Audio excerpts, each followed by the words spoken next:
Bom dia e obrigada por aguardarem. Sejam bem-vindos à teleconferência do Grupo Fleury referente aos resultados do segundo trimestre de 2019. Estão presentes hoje conosco o Sr. Carlos Marinelli, presidente, e o Sr. Fernando Leão, diretor executivo de Finanças, Relações com Investidores e Jurídico. Informamos que esse evento está sendo gravado e que todos os participantes estarão apenas ouvindo a teleconferência durante a apresentação do Grupo Fleury. Em seguida, iniciaremos a sessão de perguntas e respostas quando mais instruções serão fornecidas. Caso algum dos senhores necessite de alguma assistência durante a teleconferência, queiram, por favor, solicitar a ajuda de um operador digitando *0. Este evento também está sendo transmitido simultaneamente pela internet via webcast, podendo ser acessado no endereço www.fleury.com.br/ri, onde se encontra disponível a respectiva apresentação. A seleção dos slides será controlada pelos senhores. O replay deste evento estará disponível logo após o encerramento. Lembramos que os participantes do webcast poderão registrar, via website, perguntas para o Grupo Fleury. Antes de prosseguir, gostaríamos de esclarecer que eventuais declarações que possam ser feitas durante esta teleconferência relativa às perspectivas de negócios do Grupo Fleury, projeções, metas operacionais e financeiras, constituem-se em crenças e premissas da administração da companhia, bem como em informações atualmente disponíveis para o Grupo Fleury. Considerações futuras não são garantias de desempenho e envolvem riscos, incertezas e premissas, pois se referem a eventos futuros e, portanto, dependem de circunstâncias que podem ou não ocorrer. Investidores e analistas devem compreender que condições gerais, condições do setor e outros fatores operacionais podem afetar os resultados futuros do Grupo Fleury e podem conduzir a resultados que diferem materialmente daqueles expressos em tais considerações futuras. Gostaria agora de passar a palavra para o Sr. Carlos Marinelli, que iniciará a apresentação. Por favor, Sr. Carlos, pode prosseguir. Bom dia. Desde já, agradeço pela presença de todos em nossa teleconferência de resultados referente ao segundo trimestre de 2019. Inicialmente, quero destacar que, apesar de um mercado desafiador e uma economia que ainda não esboça sinais claros de recuperação, temos mantido um ritmo de crescimento consistente, pautado em um portfólio de marcas que continua a conquistar novos clientes e mantém um alto nível de satisfação dos clientes médicos, pacientes e operadoras de saúde. Com foco em nossa estratégia de longo prazo e na sustentabilidade do retorno dos nossos acionistas, avançamos na evolução da marca Fleury como uma plataforma de negócios em saúde, com iniciativas que vão além da medicina diagnóstica e que se conectam com o que somos, uma empresa de conhecimento médico. A inovação, que sempre fez parte do Grupo Fleury, tem ganhado forma não somente na evolução da plataforma de medicina personalizada e de precisão, mas também está presente na melhoria de processos de atendimento, na melhor gestão dos ativos e no foco para melhorar a experiência de nossos clientes. Passando para a apresentação, no slide 3, destacamos os principais indicadores financeiros no segundo trimestre. Ressalto que, para fins de comparação, os números a seguir são apresentados sem o efeito do IFRS 16. A receita bruta apresentou um crescimento de 8,2%, totalizando 788 milhões de reais. Destacamos que esse crescimento, entre outros, foi impactado pela recuperação da marca Fleury, que cresceu 6,2% nesse trimestre. As glosas representaram 1,3% no período e permanecem estáveis em relação ao mesmo período do ano anterior. O EBITDA recorrente atingiu 191 milhões de reais, com um crescimento de 6,6%. A margem EBITDA recorrente alcançou 26,2%. O lucro líquido recorrente atingiu 90 milhões de reais, apresentando um crescimento de 4,2%. O ROIC sem o ágio alcançou 35,8%, impactado por efeitos não recorrentes e pela aquisição do LAF Serviços Médicos. Tivemos, nesse segundo trimestre de 2019, efeitos não recorrentes da ordem de 18,1 milhões de reais, relacionados à provisão para baixas de outras contas a receber, despesas com M&A e o projeto de redesenho da estrutura organizacional. Maiores detalhes sobre esses temas serão trazidos pelo Fernando Leão. Aproveitamos também para informar que divulgamos ontem a distribuição de nossos resultados por meio de juros sobre capital próprio no valor de 63 milhões de reais, ou 20 centavos por ação. Seguimos agora para o slide número 4, em que mostramos os destaques operacionais do trimestre. No encerramento do segundo trimestre de 2019, o NPS das nossas marcas atingiu 76,4%, mantendo um nível alto de diferenciação de nossos serviços, e estável em relação ao mesmo período de 2018. Em maio, concluímos a aquisição da operação do LAF Serviços Médicos, que conta com 31 unidades com foco em análises clínicas no Rio de Janeiro, fortalecendo a nossa presença no segundo maior mercado de medicina diagnóstica do Brasil. Essa aquisição complementa ainda mais as nossas operações das marcas Labs a Mais e Felipe Matoso, em regiões onde não estávamos presentes ou em regiões que temos espaço para continuar expandindo as nossas operações. A integração foi iniciada em junho, sendo que nessa primeira fase esperamos internalizar todo o processo de exames de análises clínicas na nossa área técnica da regional, dobrar o portfólio de exames atuais de 800 para 1.600 testes, ampliar o credenciamento das unidades com operadoras de saúde e fortalecer o relacionamento com a comunidade médica local, além das iniciativas que já estamos realizando de integração de sistemas para beneficiar a operação com todos os processos técnicos de atendimento e gestão pelos quais somos reconhecidos. Em medicina personalizada e de precisão, tivemos um avanço importante no portfólio de exames. Lançamos no trimestre 2 novos testes em genômica em parceria com startups, o MIRType e o painel fármaco-genômico. O MIRType avalia a necessidade de cirurgia em casos de nódulos de tireoide, podendo evitar até 84% de procedimentos desnecessários. O painel farmacogenômico auxilia na escolha terapêutica para diversas condições clínicas, apoiando o médico na escolha do melhor medicamento para cada paciente.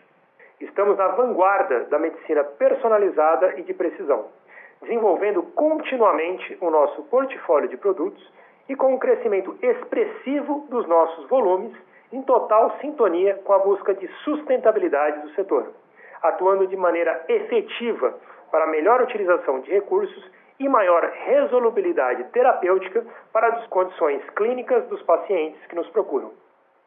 Na frente estratégica de plataforma de negócios em saúde, inauguramos nesse trimestre o Fleury Day Clinic em ortopedia. Conectado à nossa excelência diagnóstica na área ortopédica, iniciamos a oferta de procedimentos cirúrgicos de menor complexidade, que podem ser feitos em ambiente ambulatorial e que hoje representam 70% dos procedimentos ortopédicos realizados na população brasileira. A proposta de valor dessa nova linha de negócios traz ganhos de eficiência relevantes para médicos, operadoras e pacientes. Contando com uma estrutura dimensionada para esse nível de complexidade, permite alta no mesmo dia do procedimento e entrega uma experiência premium, com um custo por procedimento abaixo do mercado. A estrutura conta com 2 salas cirúrgicas, além de ambientes para o pré- e pós-cirúrgico. A nossa oferta inicial já conta com 21 diferentes procedimentos e já estamos com planos de expansão de portfólio. Gostaria também de mencionar os prêmios recebidos pela companhia ao longo do segundo trimestre. A marca Weimar recebeu o Top of Mind em laboratório de análises clínicas em Porto Alegre, ressaltando mais uma vez a alta reputação da marca entre a população gaúcha. Pela 18ª vez, a marca Fleury foi reconhecida pelo Prêmio Consumidor Moderno de Excelência em Serviços ao Cliente, como a melhor na categoria Medicina Diagnóstica. Também fomos reconhecidos na nova edição do ranking Brand Z Brasil, que elencou a marca Fleury como a 44ª marca mais valiosa do país. Eu passo a palavra agora para o Fernando, para que ele prossiga com a apresentação de resultados. Estarei disponível ao final para as perguntas. Fernando, por favor. Obrigado, Carlos. Bom dia a todos. Seguimos com a apresentação no slide 5, onde detalhamos o desempenho da receita bruta por linha de negócio. Apresentamos um crescimento orgânico da receita bruta no trimestre de 8,2%, somando 787,6 milhões. O destaque foi para a marca Fleury e Hospitais, que apresentaram aceleração em relação ao crescimento apresentado no último trimestre. As unidades de atendimento apresentaram aumento de 7,8%, sendo 6,2% na marca Fleury, 12,5% nas marcas regionais, excluindo o Rio de Janeiro, e 6,3% nas marcas do Rio de Janeiro. As operações em hospitais B2B cresceram 8,8%. No gráfico à direita, trazemos a mesma análise para o primeiro semestre. Como pode ser observado, o crescimento orgânico da receita bruta foi de 6,6%, sendo 6,3% de aumento nas unidades de atendimento e 7,3% nas operações em hospitais. No próximo slide, número 6, verificamos com mais detalhe o crescimento do nosso portfólio. No gráfico é possível observar que grande parte do volume incremental de receita é resultado do avanço da marca Fleury, que representou 20,7 milhões, e das marcas regionais, excluindo o Rio de Janeiro, que representaram uma evolução de 19,5 milhões de reais. A marca Fleury apresentou pelo segundo trimestre consecutivo melhora em seu crescimento, com aumento de 6,2%. Parte relevante desse crescimento é decorrente do Same Store Sales, com incremento de 5,4%. Entendemos que o crescimento apresentado nesse trimestre reflete a estabilização do número de beneficiários do mercado premium após um período de queda em função da crise econômica e também da base de comparação com o segundo trimestre de 2018, impactada por uma redução da demanda provocada pela greve dos caminhoneiros e a Copa do Mundo de futebol. As marcas regionais, excluindo o Rio de Janeiro, apresentaram um crescimento orgânico de 12,5%, seguindo a tendência do último trimestre. Destacamos que a marca Mais São Paulo continua com um forte ritmo de crescimento, atingindo 23,1% nesse trimestre. Em função do menor número de unidades inauguradas nos últimos 12 meses, a maior parte do crescimento apresentado nas marcas regionais, excluindo o Rio de Janeiro, é decorrente do Same Store Sales, que cresceu 7,9%. No Rio de Janeiro, apresentamos crescimento de 6,3% no trimestre, com Same Store Sales evoluindo 1,5%. Continuamos observando uma forte demanda por nosso serviço na regional, porém nesse trimestre fomos impactados, negativo e pontualmente, pela suspensão do atendimento de 2 operadoras na região. Já observamos a mitigação desse efeito no terceiro trimestre, com o aumento da participação das demais operadoras da regional, incluindo a entrada de novos planos de saúde com cobertura dos nossos serviços. No slide número 7, mostramos a execução do nosso plano de expansão com a inauguração de 53 unidades, que representam uma área nova de 19,4 mil metros quadrados. Essas inaugurações correspondem ao atingimento de 73% do intervalo mínimo do guidance de expansão, que estima a abertura de 73 a 90 unidades até 2021. No gráfico, destacamos o age das áreas inauguradas até o momento, sendo que 82% tem menos de 24 meses de operação e 47% tem menos de 12 meses. Portanto, parte importante da área está em estágio inicial ainda de maturação. Seguimos para o slide 8, onde destacamos as glosas e receita líquida. Nos gráficos à esquerda, observamos que o indicador de glosas apresentou manutenção do alto nível de eficiência, atingindo 1,3% no trimestre, estável em relação ao mesmo trimestre do ano anterior. No semestre, esse indicador também apresentou estabilidade, atingindo 1,4%. À direita do slide, verificamos o crescimento de 8,2% da receita líquida no trimestre, totalizando 728,7 milhões de reais. No acumulado do ano, a receita líquida totalizou 1,4 bilhão, com crescimento de 7,7%. Nos próximos slides apresentaremos os principais indicadores financeiros e gostaria de ressaltar novamente que, em 1º de janeiro de 2019, passamos a adotar o IFRS 16, Arrendamentos. Com o objetivo de apresentar uma melhor comparabilidade entre períodos, mostraremos os indicadores nos próximos slides sem o efeito do IFRS 16. Todos os detalhamentos sobre os impactos do IFRS 16 estão em nossas demonstrações financeiras auditadas e no Earnings Release. No próximo slide, número 9, antes de entrarmos nas comparações de custos e despesas, gostaria de comentar sobre os efeitos não recorrentes que impactaram nossas despesas operacionais nesse trimestre. Tivemos 3 efeitos distintos que totalizam 18,1 milhões de reais e que, por sua relevância, vamos destacar dos nossos resultados. O primeiro diz respeito a uma provisão para baixo de outras contas a receber, no valor de 8,2 milhões de reais, referente à alienação de 5 unidades de atendimento no Rio de Janeiro por decisão do CAD em 2015, após a aquisição da companhia do Labs Cardiolab, atual Labs a Mais. Apesar dessa provisão, a companhia mantém o processo de cobrança do débito. O segundo efeito corresponde a uma maior concentração de despesas com assessorias para aquisição de novas empresas, que totalizaram 5,1 milhões neste trimestre. Destaco que a conclusão da aquisição do LAF Serviços Médicos é um dos principais impactos. Por fim, o terceiro efeito, que decorre do projeto de redesenho da estrutura organizacional no valor de 4,8 milhões de reais. Assim como realizado em 2016, esse projeto visa simplificar e dar maior agilidade à estrutura organizacional da companhia. Os efeitos observados nesse trimestre referem-se a provisões de despesas com indenizações. Esperamos, ao longo do segundo semestre de 2019 e no ano de 2020, apresentar uma melhor eficiência em nossas despesas em decorrência desta iniciativa. Agora, seguindo para o slide número 10, no lado esquerdo do slide, destacamos nossa estrutura de custos. No trimestre, tivemos incremento de 12,3%, o que representa um aumento de 261 basis points na relação com a receita líquida.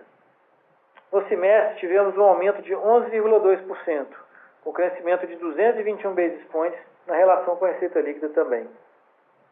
Nesse trimestre, destacamos os aumentos nas linhas de materiais diretos e de pessoal e serviços médicos.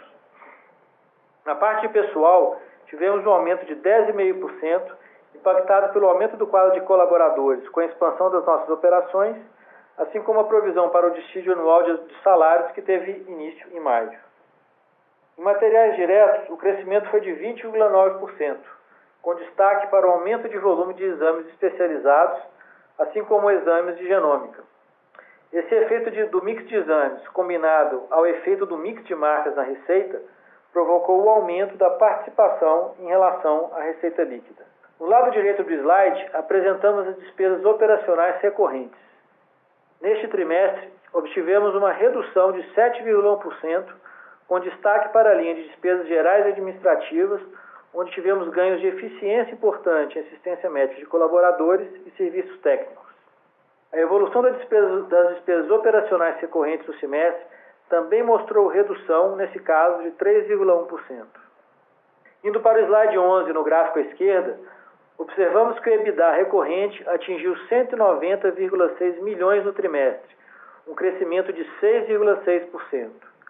A margem EBITDA recorrente alcançou 26,2%, com retração de 39 basis points em relação ao segundo trimestre de 2018.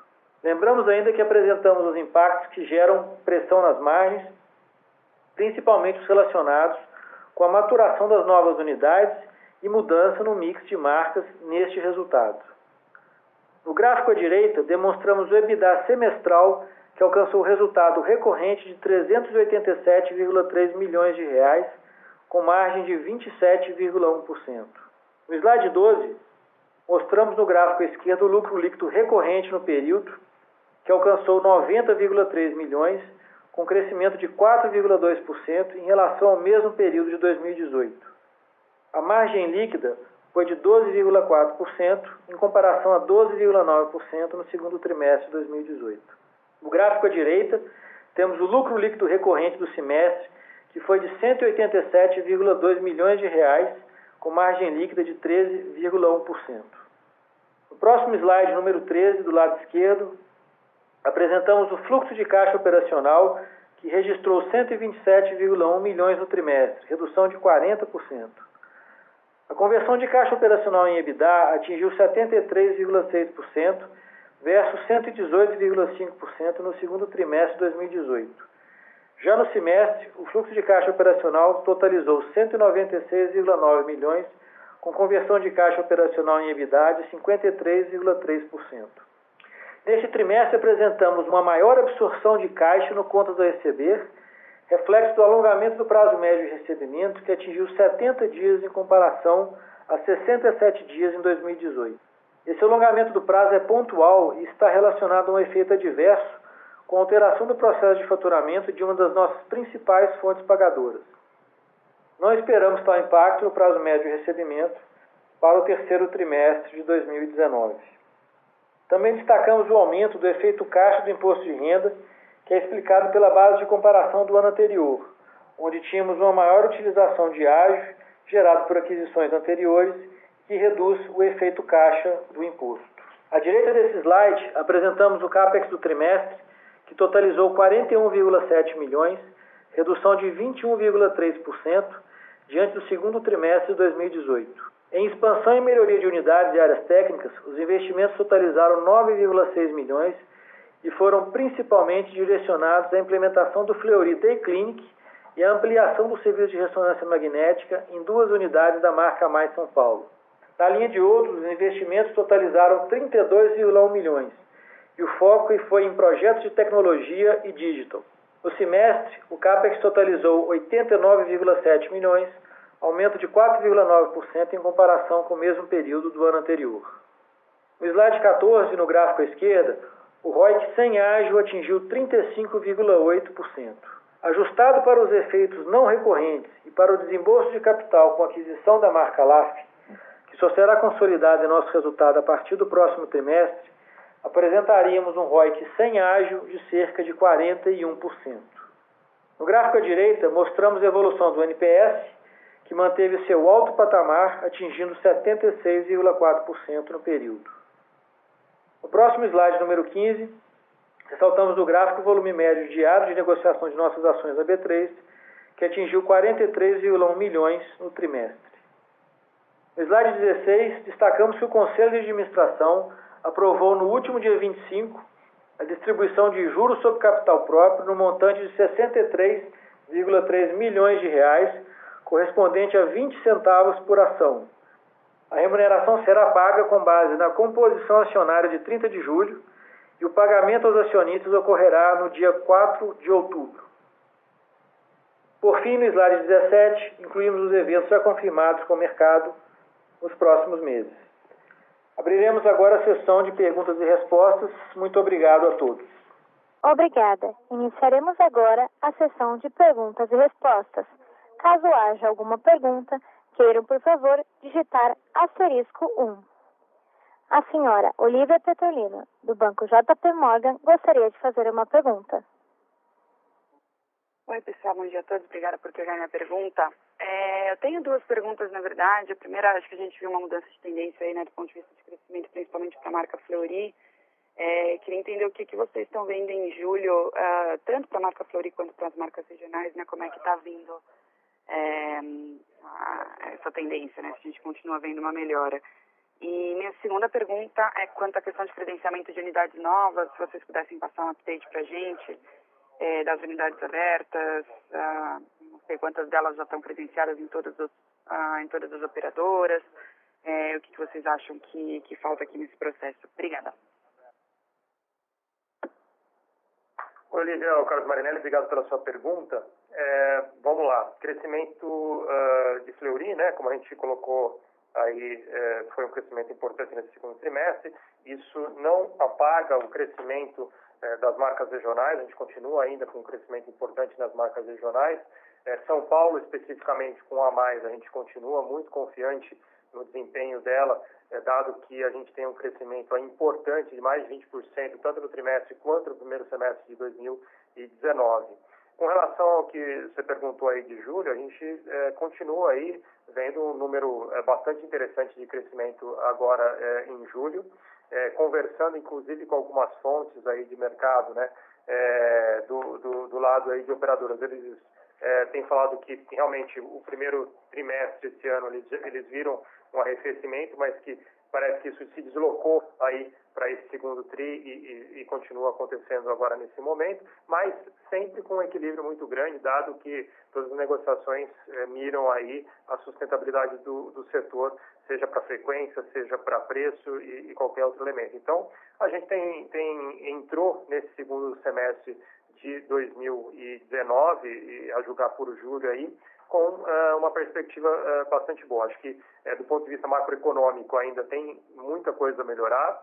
Esse número do CAGED aí de geração de empregos foi um número reconfortante do ponto de vista de inserção de novas vidas dentro do mercado. A gente tem que ver isso acontecendo de maneira consistente ao longo de 2019 até o final do ano e, logicamente, torcendo para que isso seja uma virada de tendência, né, para que a gente consiga aí atingir um crescimento econômico no país que leve o setor a um reaquecimento e que a gente tenha aí uma entrada de 2020 também positiva. Com relação ao crescimento de unidades novas, eles continuam, né, a gente continua conversando com todas as operadoras sobre esse credenciamento. É um processo que ele não é simples.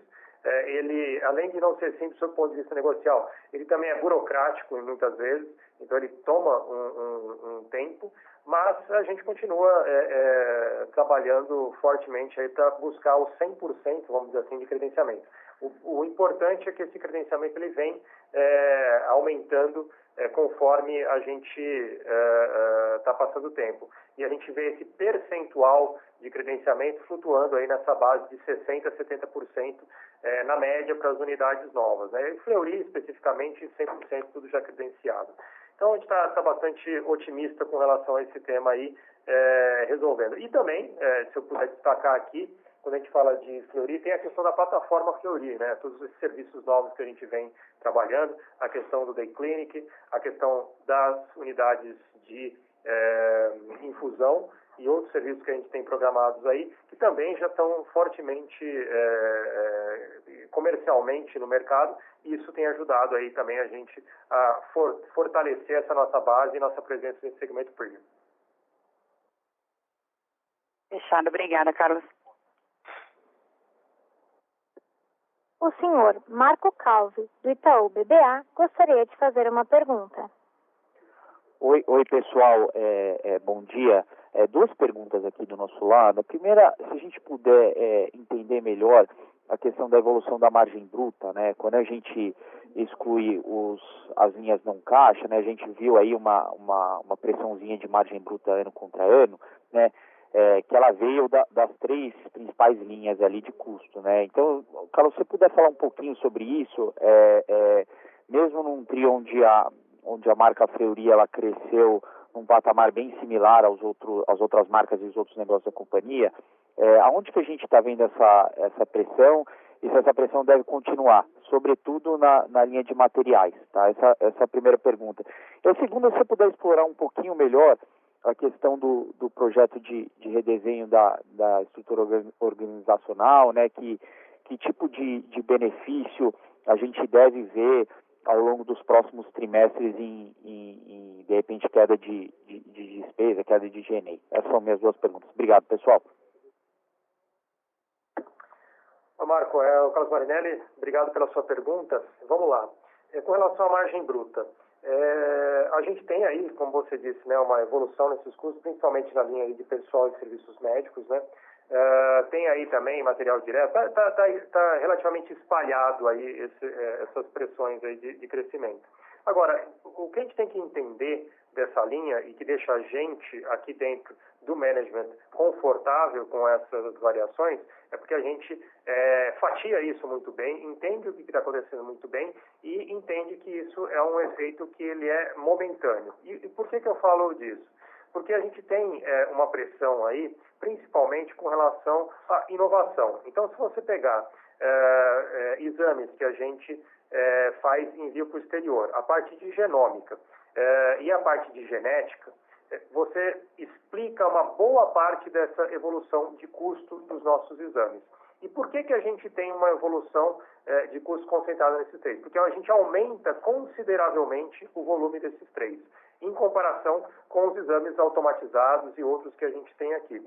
Então, quem está nesse posicionamento premium que a gente está, que está trazendo novos exames, está trazendo novas tecnologias, que está trazendo volume dessas tecnologias, porque toda vez que a gente vai ao mercado, disponibiliza essas tecnologias, elas têm aderência pelos médicos, pelos clientes, e eles, logicamente, aumentam esse volume. E ajudam a gente, no longo prazo, a diluir esse custo que, momentaneamente, no início, quando você desenvolve essa nova tecnologia e oferece ela tem uma capacidade de diluição de custo fixo de máquinas, custo fixo de kits e outros, que ela é limitada. E mesmo os exames que a gente envia para o exterior. A gente tem uma estratégia aqui que é entrar com esses exames que a gente envia para o exterior, mas rapidamente internalizar essa tecnologia via transferência de tecnologia ou desenvolvimento dessa tecnologia aqui internamente, dado o sucesso desses exames.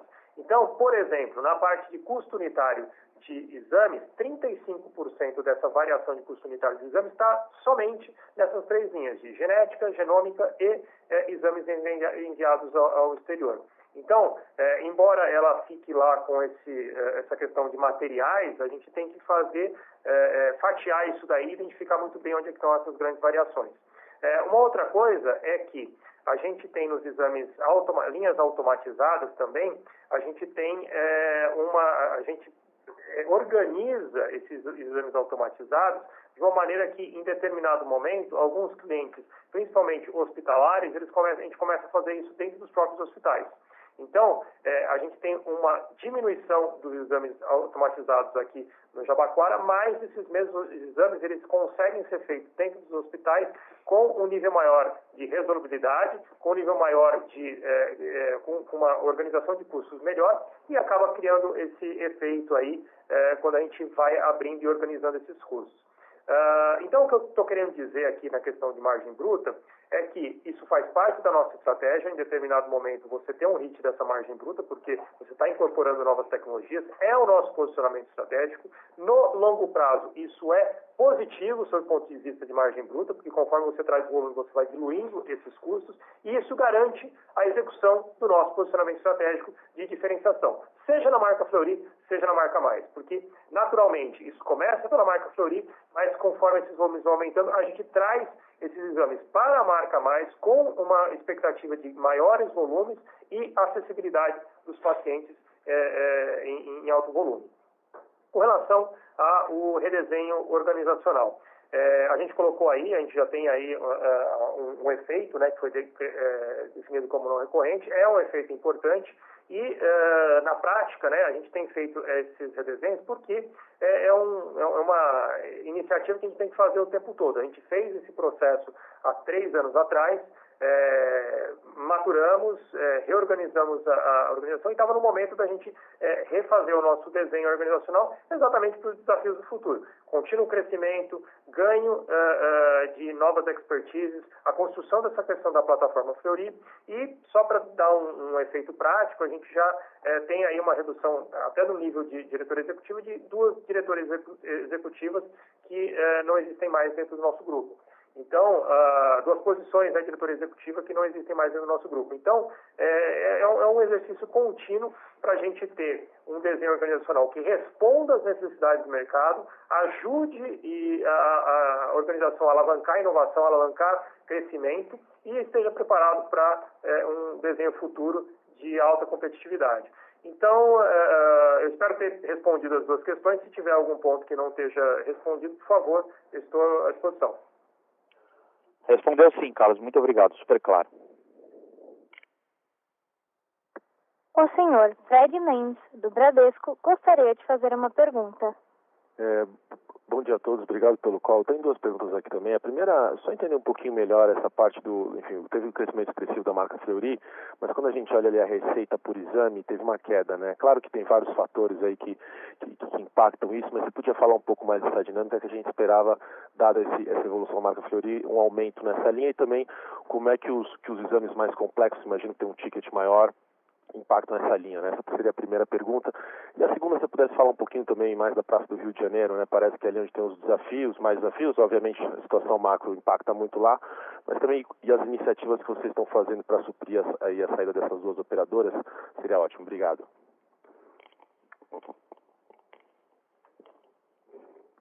Oi, Fred, obrigado. Obrigado a sua pergunta. Com relação aí, vamos começar pelo Rio de Janeiro, né? Rio de Janeiro, lógico, é uma praça que tem aí uma dinâmica própria, ela tem momentos melhores, momentos piores, mas o fato é que a gente tem aí um momento nesse segundo tri de mais hard comp em relação ao ano passado também, né? Mas são reorganizações momentâneas aí de base de pagadores, de volumes que às vezes não vieram exatamente como a gente estava imaginando, mas tem um trabalho intenso aí para a gente reorganizar a oferta, reorganizar o posicionamento das marcas e principalmente a gente tem um trabalho comercial intenso aí com a questão de fontes pagadoras para a gente reorganizar essa questão de fontes pagadoras. Posso te dizer que a gente teve um issue pontual aí com 2 fontes pagadoras específicas no primeiro semestre de 2019, mas a gente já está recompondo essa base aí com outras fontes pagadoras para a gente voltar a ter um crescimento do nível que a gente vinha tendo anteriormente no Rio de Janeiro.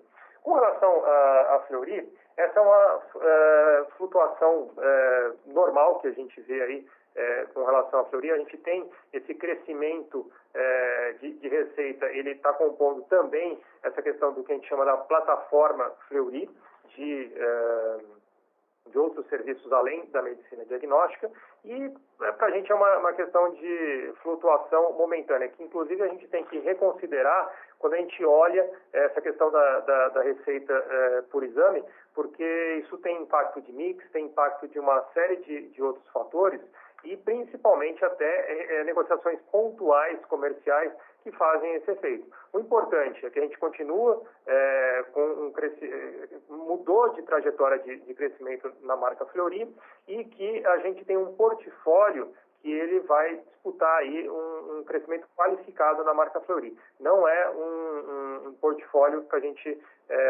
migrar para alguma coisa simplesmente sem valor agregado. É um portfólio para a gente disputar um crescimento diferenciado e fazer com que esse crescimento diferenciado de Fleury se estenda para outras marcas. Então, para mim é uma flutuação totalmente momentânea e natural conforme a gente vai evoluindo na questão de mix. Espero ter respondido sua pergunta. Perfeito, Carlos, muito claro, obrigado.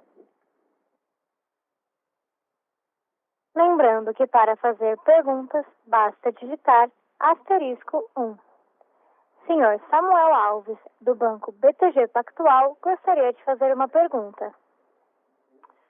Obrigado, bom dia, Carlos, Fernando, bom dia a todos. São 2 perguntas, na verdade.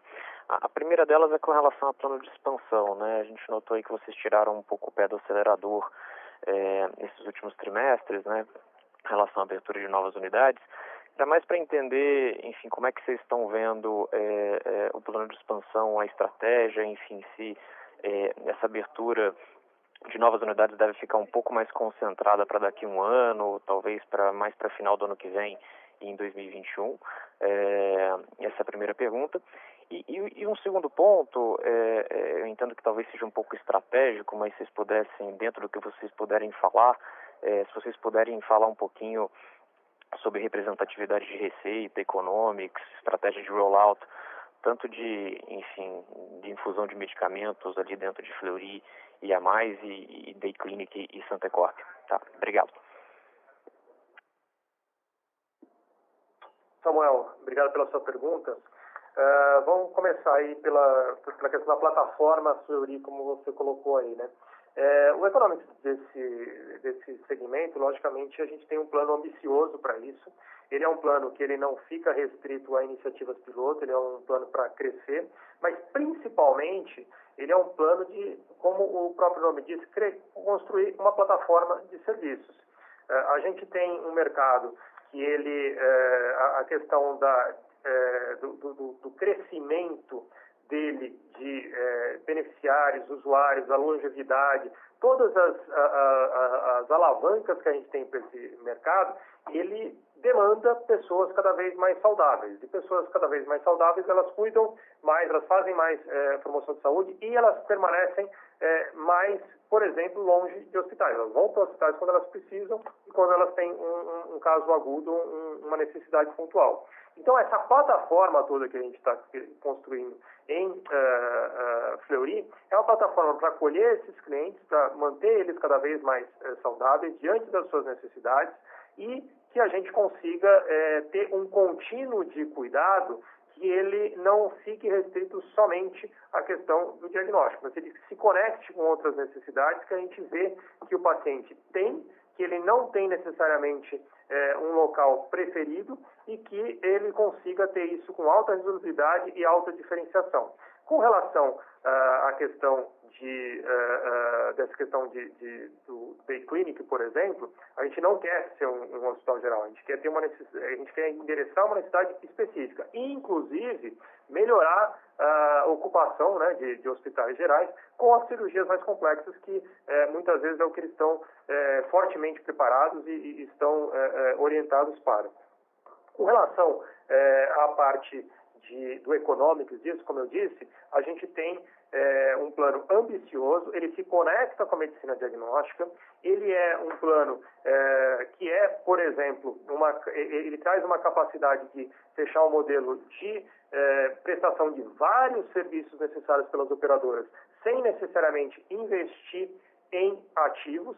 É um plano que ele está conectado com as nossas competências sobre a capacidade de operação deles, então alta resolutividade, alta conexão com o paciente, alta conexão com o médico e, logicamente, é um plano que visa melhorar aí a rentabilidade da companhia em geral e também do acionista quando você utiliza determinados ativos de uma maneira diversa e que você traz mais receita dentro do mesmo ativo e faz com que isso seja uma diluição de custo fixo. Com relação ao plano de expansão, você tem toda a razão, a gente tem aí, comparativamente com os outros anos, a gente tem uma redução da intensidade do plano de expansão. Ele não é por uma questão de inviabilidade do plano, mas sim uma questão da economia e momento que a gente vive em geral. A gente tem aí que maturar nesse momento os outros investimentos, focar em investimentos de eficiência, que é o que a gente tem feito nesse momento para a companhia, dentro dos ativos atuais, mas estamos plenamente preparados para retomar esse plano de expansão orgânico à medida que a gente tiver uma retomada clara e sinais muito fortes de retomada de crescimento econômico. E o que eu queria pontuar aí é que, embora a gente não tenha esse plano de expansão de maneira orgânica, a gente tem que destacar aí também que a questão das aquisições são 31 novas unidades no Rio de Janeiro, né? Então um crescimento importante aí inorgânico e com uma vantagem, muitas vezes, do orgânico, que é a questão do credenciamento já vir com essas unidades, né? Então é essa visão que a gente tem para a questão do plano de expansão. Espero ter respondido os seus questionamentos. Perfeito, Carlos, obrigado. Respondeu. A senhora Mariana Hernandes, do Credit Suisse, gostaria de fazer uma pergunta. Oi, pessoal, bom dia. Obrigada por pegar minha pergunta. Eu tenho duas, acho que são até bem simples. A primeira é em relação ao SG&A. A gente viu que teve bastante one-offs esse TRI, mas eu queria entender, na verdade, o que está caindo lá e é recorrente, assim, o que está puxando essa melhora de SG&A ano a ano, se ainda é bastante aquela linha de plano de saúde de pessoal, ou se tem alguma coisa nova aí que tá melhorando essas despesas. E o segundo ponto, eu queria fazer um update aquela questão de negociação com operadoras, assim, o que vocês estão vendo aí de negociação de ticket com operadora? Está ficando mais fácil? Você percebe que elas entendem que a gente já está começando a ver uma estabilização de mercado e, enfim, ficando um pouco mais otimistas e está ficando um pouco mais simples negociar preço com esse pessoal? Ou um push de redução de custo, enfim, ainda é um tópico que está bastante na mesa? É isso, obrigada. Mariana, bom dia, o Fernando. Sobre o tema aqui do DNA, eu vou puxar aqui o comentário. Na realidade, a gente continua vendo ganho de eficiência, né? Então, a gente continua trabalhando na melhoria da eficiência interna, com produtividade. A gente tem um ganho também importante, que a gente vem ressaltando com a gestão também do benefício de saúde de funcionários, né? Então, basicamente, são os dois carro-chefes que nos ajudam com essa produtividade, né? Sobre o tema dos não recorrentes, como você pontuou, são efetivamente não recorrentes. Nós destacamos esses gastos, esse período, por conta da magnitude, né, e por conta também da coincidência, né, da gente ter todos esses efeitos juntos no mesmo trimestre, né? A gente destaca, por exemplo, o tema de aquisições. Nós já fizemos 4 aquisições, né, e nós não destacamos nenhum trimestre anterior, nenhuma despesa que aconteceu efetivamente com custos de diligências, né, por conta de materialidade. Então, nesse trimestre, por conta dessa somatória de efeitos, a gente resolveu destacar, até para mostrar como a gente tem conseguido capturar a eficiência nessa linha de G&A, de despesa. Com relação aí, aqui ao Carlos Marinelli, falar sobre essa segunda pergunta sua, sobre a questão da negociação com as operadoras, né? Não vemos, logicamente, 2019 é um ano que está mais complicado, ele entrou mais complicado, mas por conta da economia em geral, existia, logicamente, uma expectativa de que a gente tivesse condições macroeconômicas que tivessem mais positivas, isso no final do ano passado, a gente não viu isso acontecendo no começo do ano. Não vejo que elas estejam mais difíceis ou menos difíceis, elas sempre foram duras e num ambiente econômico que a gente está vivendo agora de não crescimento, onde você, mesmo com uma notícia boa como foi essa do CAGED agora de criação de empregos formais, isso não necessariamente, isso leva um tempo para se refletir ainda na questão de vidas totais do sistema, e a gente continua muito próximo das operadoras, com um ritmo de parceria muito grande com as operadoras, para ser solução. Esse é um mercado que ele só vai crescer à medida que prestadores e operadoras eles tenham uma visão conjunta com foco no cliente e na solução para o médico que está lá do outro lado tentando levar saúde para o seu paciente. A gente continua com essa pegada, continua com esse ritmo e temos, à medida que as conversas vão avançando, encontrado soluções muito boas. Então, de novo, destaque aí para a questão da plataforma Fleury, vários novos negócios já com credenciamento das operadoras, com desejo de credenciamento das operadoras, conversando muito com as operadoras para saber quais são as necessidades delas e conectando isso com os nossos ativos atuais e melhorando a ocupação desses ativos. Essa tem sido a tônica e vai continuar sendo a nossa tônica de relação com as operadoras. Tá ótimo, perfeito. Obrigada, gente, pelas respostas. Senhor Tobias Tigenin, do Citibank, gostaria de fazer uma pergunta. Bom dia, Carlos. Bom dia, Léo. Eu queria saber o seguinte, vocês têm falado bastante a respeito da plataforma e de serviços incrementais, né, de novos produtos que estão introduzindo.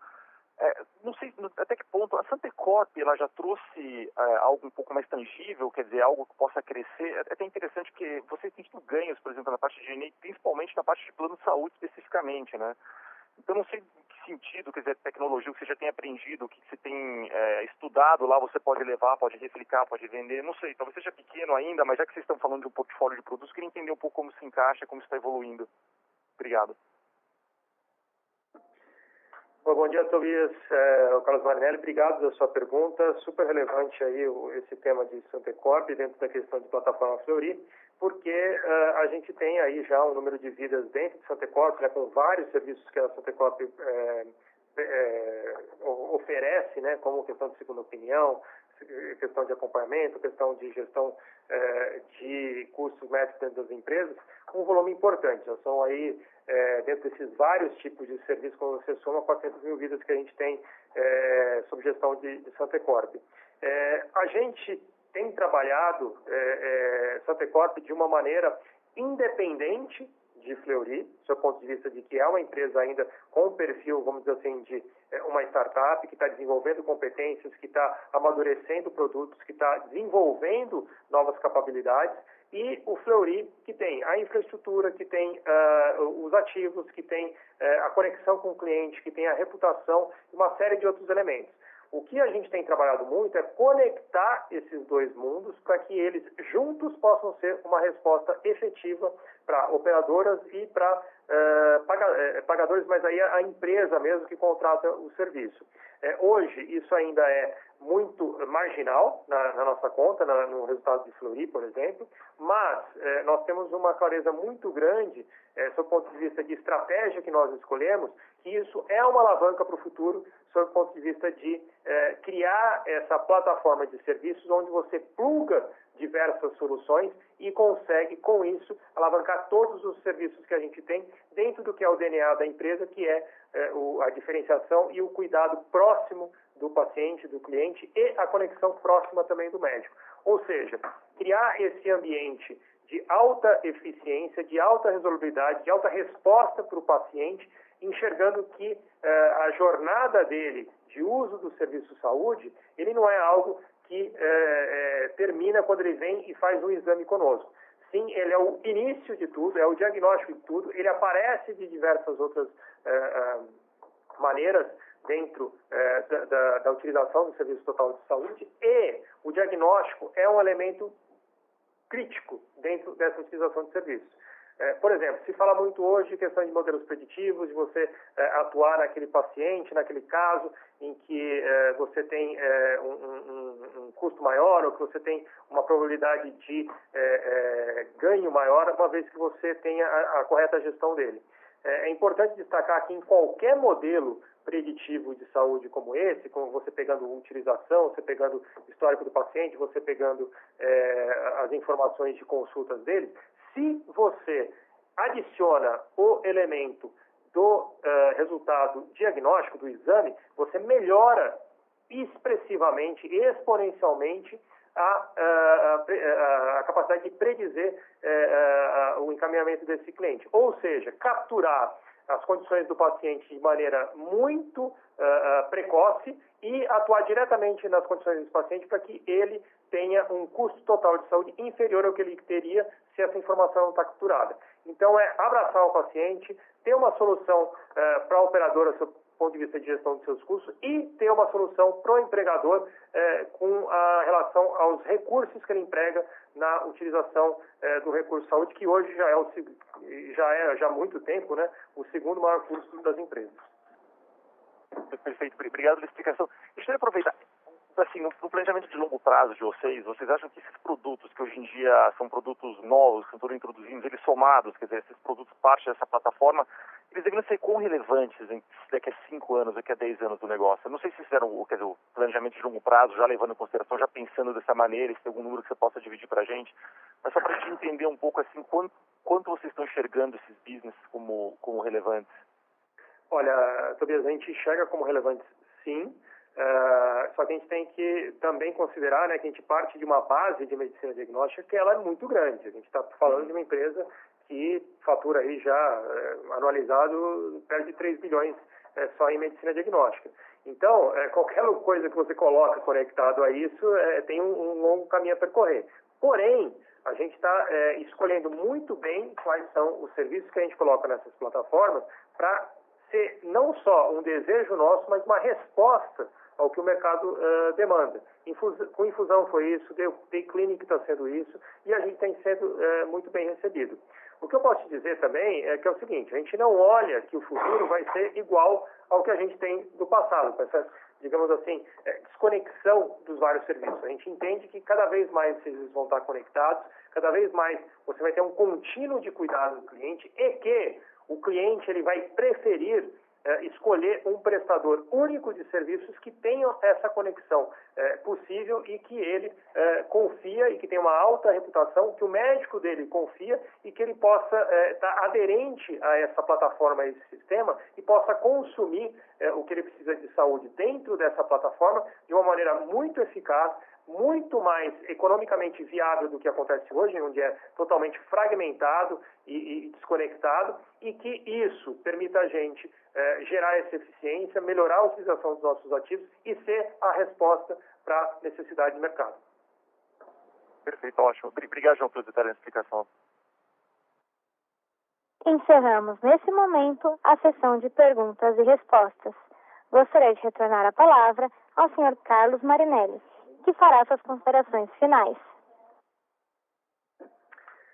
Gostaria de finalizar o nosso call reafirmando nosso posicionamento de consolidação do setor de diagnósticos, com o crescimento das nossas marcas e a contínua captura de market share, ao mesmo tempo que seguimos com a transformação da marca Fleury em uma plataforma de negócios em saúde e continuamos evoluindo consistentemente em medicina personalizada e de precisão, que tem apresentado um potencial muito grande e que contribui para um modelo de saúde com melhores tratamentos e prevenção. Tudo isso nos motiva muito a fazer, e faz parte da nossa missão de prover soluções cada vez mais completas e integradas para a gestão da saúde e o bem-estar das pessoas, com excelência, humanidade e sustentabilidade. Muito obrigado e tenham todos um bom dia. O conference call do Grupo Fleury está encerrado. Agradecemos a participação de todos. Tenham um bom dia.